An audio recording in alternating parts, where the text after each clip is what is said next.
오늘 하나님께서 우리에게 주시는 말씀은 요한복음 4장과 5장의 말씀입니다. 4장. 요한보다 예수께서 더 많은 사람을 제자로 삼고 세례를 주신다는 소문이 바리새파 사람들의 귀에 들어간 것을 예수께서 아셨다. 사실은 예수께서 직접 세례를 주신 것이 아니라 그 제자들이 준 것이다. 예수께서는 유대를 떠나 다시 갈릴리로 가셨다. 그렇게 하려면 사마리아를 거쳐서 가실 수밖에 없었다. 예수께서 사마리아에 있는 수가라는 마을에 이르셨다. 이 마을은 야곱이 아들 요셉에게 준 땅에서 가까운 곳이며 야곱의 우물이 거기에 있었다. 예수께서 길을 가시다가 피로하셔서 우물가에 앉으셨다. 때는 오정쯤이었다. 한 사마리아 여자가 물을 기르러 나왔다. 예수께서 그 여자에게 마실 물을 좀 달라고 말씀하셨다. 제자들은 먹을 것을 사러 동네에 들어가서 그 자리에 없었다. 사마리아 여자가 예수께 말하였다. 선생님은 유대 사람인데 어떻게 사마리아 여자인 나에게 물을 달라고 하십니까?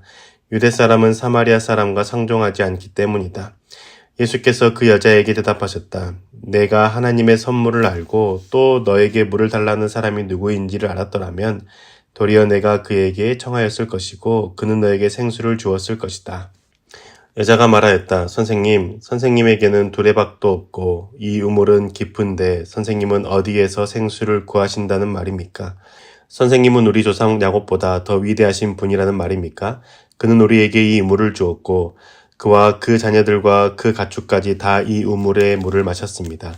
예수께서 말씀하셨다. 이 물을 마시는 사람은 다시 목마를 것이다. 그러나 내가 주는 물을 마시는 사람은 영원히 목마르지 아니할 것이다. 내가 주는 물은 그 사람 속에서 영생에 이르게 하는 샘물이 될 것이다. 그 여자가 말하였다. 선생님, 그 물을 나에게 주셔서 내가 목마르지도 않고 또 물을 기르러 너기까지 나오지도 않게 해주십시오. 예수께서 그 여자에게 말씀하셨다. 가서 내 남편을 불러오너라. 그 여자가 대답하였다. 나에게는 남편이 없습니다. 예수께서 여자에게 말씀하셨다. 남편이 없다고 한 말이 옳다. 너에게는 남편이 5이나 있었고 지금 같이 살고 있는 남자도 내 남편이 아니니 바로 말하였다. 여자가 말하였다. 선생님, 내가 보니 선생님은 예언자이십니다. 우리 조상은 이 산에서 예배를 드렸는데 선생님네 사람들은 예배드려야 할 곳이 예루살렘에 있다고 합니다. 예수께서 말씀하셨다. 여자여, 내 말을 믿어라. 너희가 아버지께 이 산에서 예배를 드려야 한다거나 예루살렘에서 예배를 드려야 한다거나 하지 않을 때가 올 것이다. 너희는 너희가 알지 못하는 것을 예배하고 우리는 우리가 아는 분을 예배한다. 구원은 유대 사람들에게서 나기 때문이다. 참되게 예배를 드리는 사람들이 영과 진리로 아버지께 예배를 드릴 때가 온다. 지금이 바로 그때이다. 아버지께서는 이렇게 예배를 드리는 사람들을 찾으신다. 하나님은 영이시다. 그러므로 하나님께 예배를 드리는 사람은 영과 진리로 예배를 드려야 한다. 여자가 예수께 말했다. 나는 그리스도라고 하는 메시아가 오실 것을 압니다. 그가 오시면 우리에게 모든 것을 알려주실 것입니다. 예수께서 말씀하셨다. 너에게 말하고 있는 내가 그다. 이때에 제자들이 돌아와서 예수께서 그 여자와 말씀을 나누시는 것을 보고 놀랐다. 그러나 예수께 웬일이십니까? 하거나 어찌하여 이 여자와 말씀을 나누고 계십니까? 하고 묻는 사람이 한 사람도 없었다. 그 여자는 물동이를 버려두고 동네로 들어가서 사람들에게 말하였다. 내가 한 일을 모두 알아맞히신 분이 계십니다. 와서 보십시오. 그분이 그리스도가 아닐까요? 사람들이 동네에서 나와서 예수께로 갔다. 그러는 동안에 제자들이 예수께 라삐님 잡수십시오 하고 권하였다. 그러나 예수께서는 그들에게 말씀하시기를 나에게는 너희가 알지 못하는 먹을 양식이 있다 하셨다. 제자들은 누가 잡수실 것을 가져다 드렸을까 하고 서로 말하였다. 예수께서 그들에게 말씀하셨다. 나의 양식은 나를 보내신 분의 뜻을 행하고 그분의 일을 이루는 것이다. 너희는 넉 달이 지나야 추수 때가 된다고 하지 않느냐. 그러나 나는 너희에게 말한다. 눈을 들어서 밭을 보아라. 이미 곡식이 익어서 거둘 때가 되었다. 추수하는 사람은 품삯을 받으며 영생에 이르는 열매를 거두어 드린다. 그리하면 씨를 뿌리는 사람과 추수하는 사람이 함께 기뻐할 것이다. 그러므로 한 사람은 심고 한 사람은 거둔다는 말이 옳다. 나는 너희를 보내서 너희가 수고하지 않는 것을 거두게 하였다. 수고는 남들이 하였는데 너희는 그들의 수고의 결실에 참여하게 된 것이다. 그 동네에서 많은 사마리아 사람이 예수를 믿게 되었다. 그것은 그 여자가 자기가 한 일을 예수께서 다 알아맞히셨다고 증언하였기 때문이다. 사마리아 사람들이 예수께 와서 자기들과 함께 머무시기를 청하므로 예수께서는 이틀 동안 거기에 머무르셨다. 그래서 더 많은 사람들이 예수의 말씀을 듣고서 믿게 되었다. 그들은 그 여자에게 말하였다. 우리가 믿는 것은 이제 당신의 말 때문만은 아니요. 우리가 그 말씀을 직접 들어보고 이분이 참으로 세상의 구주이심을 알았기 때문이요. 이틀 뒤에 예수께서는 거기를 떠나서 갈릴리로 가셨다. 예수께서 친히 밝히시기를 예언자는 자기 고향에서는 존경을 받지 못한다 하셨다. 예수께서 갈릴리에 도착하시니 갈릴리 사람들이 예수를 환영하였다. 그들도 명절을 지키러 예루살렘에 갔다가 예수께서 거기서 하신 모든 일을 보았기 때문이다. 예수께서 또다시 갈릴리 가나로 가셨다. 그곳은 전에 물로 포도주를 만드신 곳이다. 거기에 왕의 신하가 한 사람이 있었는데 그의 아들이 가버나움에서 앓고 있었다. 그 사람은 예수께서 유대에서 나와 갈릴리로 들어오셨다는 소문을 듣고 예수께 와서 제발 가버나움으로 내려오셔서 아들을 고쳐주십시오 하고 애원하였다. 아들이 거의 죽게 되었기 때문이다. 예수께서 그에게 말씀하셨다. 너희는 표징이나 기이한 일들을 보지 않고는 결코 믿으려고 하지 않는다. 그 신하가 예수께 간청하였다. 선생님, 내 아이가 죽기 전에 내려와 주십시오. 예수께서 말씀하셨다. 돌아가거라. 내 아들이 살 것이다. 그는 예수께서 자기에게 하신 말씀을 믿고 떠나갔다. 그가 내려가는 도중에 종들이 마중 나와 그 아이가 살았다고 보고하였다. 그가 종들에게 아이가 낳게 된 때를 물어보니 어제 오후 1시에 열기가 떨어졌습니다 하고 종들이 대답하였다. 아이 아버지는 그때가 예수께서 그에게 내 아들이 살 것이다 하고 말씀하신 바로 그 시각인 것을 알았다. 그래서 그와 그의 온 집안이 함께 예수를 믿었다. 이것은 예수께서 유대에서 나와서 갈릴리로 돌아오신 뒤에 행하신 두 번째 표징이다. 5장. 그 뒤에 유대 사람의 명절이 되어서 예수께서 예루살렘으로 올라가셨다. 예루살렘에 있는 양의 문 곁에 히브리 말로 베드자다라는 못이 있는데 거기에는 주랑이 5 있었다. 이 주랑 안에는 많은 환자들, 곧 눈먼 사람들과 다리 저는 사람들과 중풍병자들이 누워 있었다. 그들은 물이 움직이기를 기다리고 있었다. 주님의 천사가 때때로 못에 내려와 물을 휘저어 놓았는데 물이 움직인 뒤에 맨 먼저 들어가는 사람은 무슨 병에 걸렸던지 나았기 때문이다.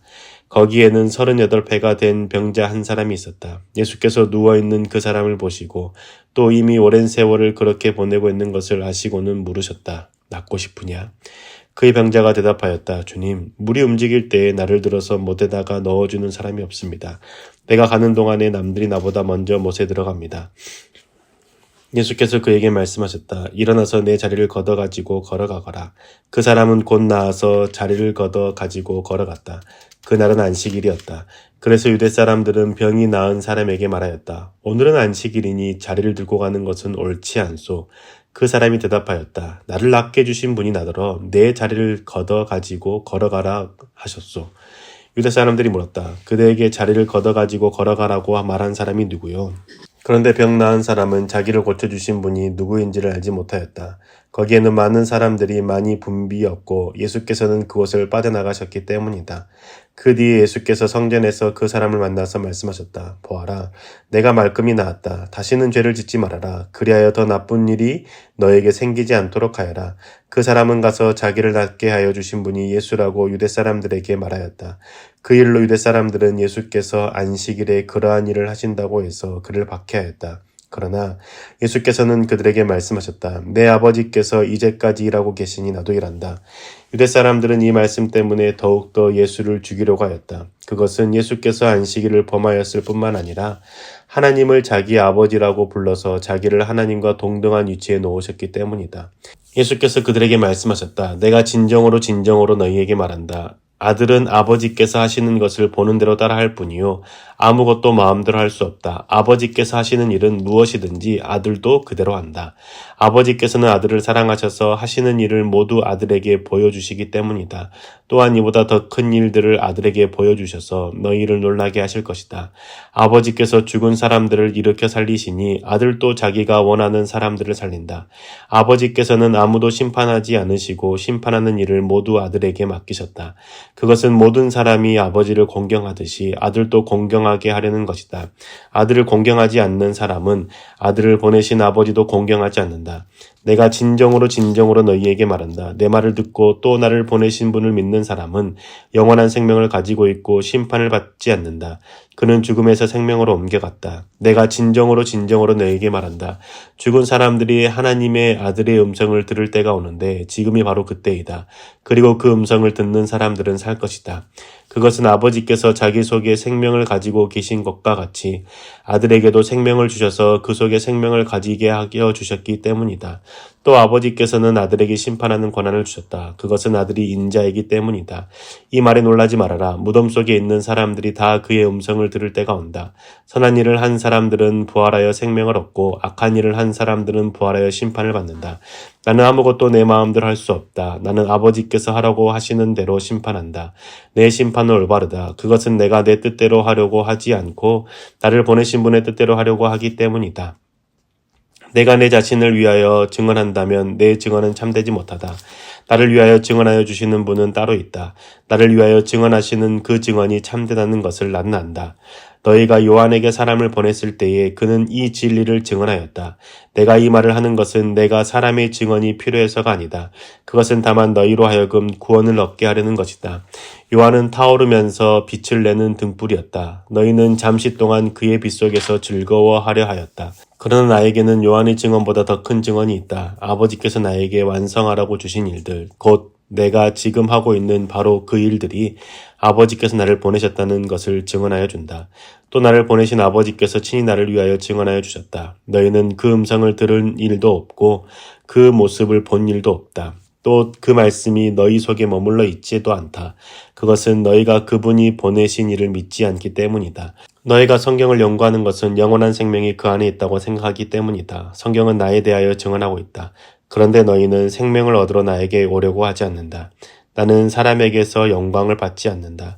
너희에게 하나님을 사랑하는 마음이 없는 것도 나는 알고 있다. 내가 내 아버지의 이름으로 왔는데 너희는 나를 영접하지 않는다. 그러나 다른 이가 자기 이름으로 오면 너희는 그를 영접할 것이다. 너희는 서로 영광을 주고받으면서 오직 한 분이신 하나님께서 주시는 영광은 구하지 않으니 어떻게 믿을 수 있겠느냐. 내가 너희를 아버지께 고발하리라고는 생각하지 말아라. 너희를 고발하는 이는 너희가 희망을 걸어온 모세이다. 너희가 모세를 믿었더라면 나를 믿었을 것이다. 모세가 나를 두고 썼기 때문이다. 그러나 너희는 모세의 글을 믿지 않으니 어떻게 내 말을 믿겠느냐. 오늘 하루도 평안한 하루 되시길 바랍니다. 아멘.